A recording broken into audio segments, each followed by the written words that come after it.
Welcome to Burlap Teachers. Enjoy the video. You begin by making sure you have the right permissions and the student list ready. Once logged into IXL, navigate directly to Manage Students or Rosters to save time. You should have names, emails, or school ID copied into a spreadsheet. This speeds up batch uploads. If your school uses rostering sync, check that district credentials match.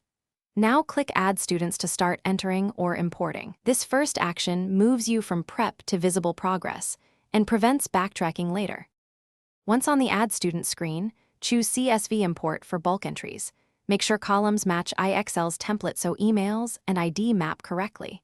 You can also add individual students manually when only one or two are missing. After import, move students into the correct class sections and set temporary passwords or toggle email invites so students receive sign-in instructions. Make sure to review any error messages from the import step. They usually indicate missing or malformed fields you can fix quickly.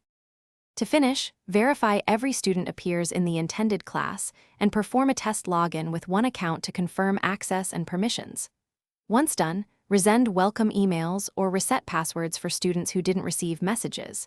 If something goes wrong, check the CSV formatting, ensure you have admin rights, and confirm any district rostering sync completed.